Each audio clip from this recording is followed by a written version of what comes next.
Hello, I'm John Owens from John Owens International, and I'd like to welcome you to this Business Breakthrough video series. This first video is giving your business the power of structure. But why does your business need structure? Well, the fact is that a successful business does not get structure because it's big, it actually gets big because it has the right structure. What's wrong with a business with no structure? Well, lots of things that include the following. There's no clear list of all that needs to be done. There's no clear definition of who should do what. There's no clear defined responsibility, so things get left undone. There's no consistent standards for what has to be done that really affect quality. And with all of the above faults, it'll be very hard for your business to grow successfully. So in this video, I'm going to use a very simple example to show you how to bring structure to any business of any size. Now, although the example is of a very simple business, I guarantee you this technique will work for any business of any size. In fact, I've used it on multinational corporations and all the way down to mom and pop businesses, many countries around the world. The first thing you need to do is to get hold of a set of Post-its and start writing down on the Post-its everything that needs to be done in your business.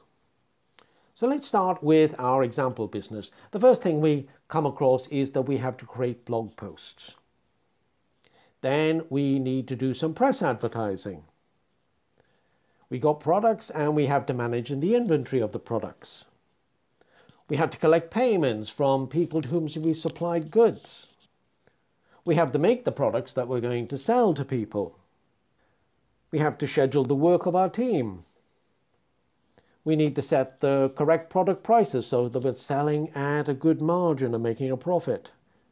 We need to train our team so that they're doing the right things in the right way. We need to pay our team because they're doing a good job and we want to keep them. We need to sell physical products.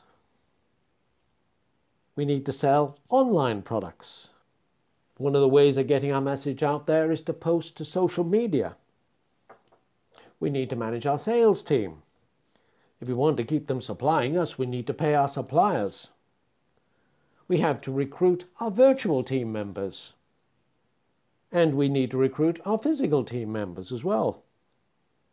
We need to sell online products. And when people order stuff from us, we need to dispatch those orders. After we dispatch the orders, we need to invoice our clients. In order to make our products, we need to order materials. Now, once we've listed everything that we need to do, we then need to start collecting the individual items together into groups that have something in common with each other. Let's look at these four things, which are post to social media, do online advertising, create blog posts, do press advertising. Let's gather them together and put them into a stack here. And we'll think of a name that brings them on the one banner. And I would say that this is all about managing the marketing in the business. Because managing is all about getting your message out to the general public and your potential clients. Now let's look at the next set, which we'll colour in pink and gather those together. And here they are. And now we need to think of a name that would link all of these. And I think a good name for these would be to manage sales. And again, we put a box with that name at the top of the stack. Let's gather the next set together and bring those into a stack. And if we think of a good name for this, it would be manage products. And we put that at the top of the stack. Our next set we've coloured in green. Now let's bring all of those together. And we think of a meaningful name for this stack, and I think manage the team would be an apt one. And that leaves our last set of four, which we'll again gather together. And giving this a meaningful name, it's manage the finances. We then add another box at the very top of a diagram, which is manage the business.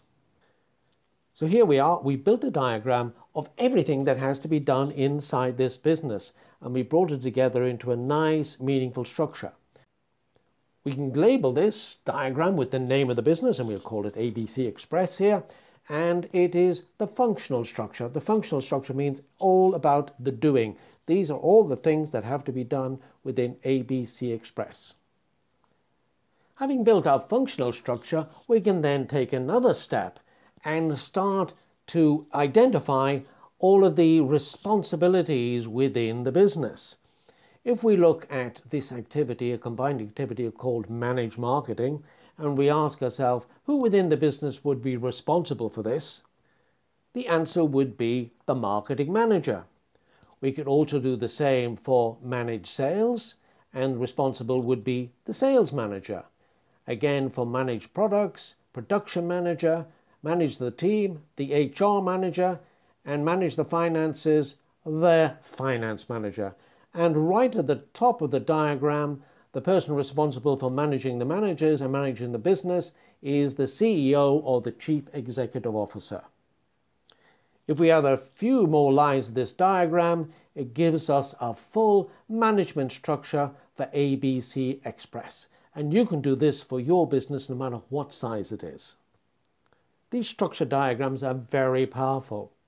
When you put structure into your business, you'll clearly know all that needs to be done. It just won't be in your head, it'll be out there so as everybody in the business understands. You know who should do what. You'll have clearly defined responsibilities so that things get done. You can develop clear standards of how things ought to be done so as they get done right time, first time, every time. And all of this will make life much easier for you and enable you to grow your business to any size that you want it to be.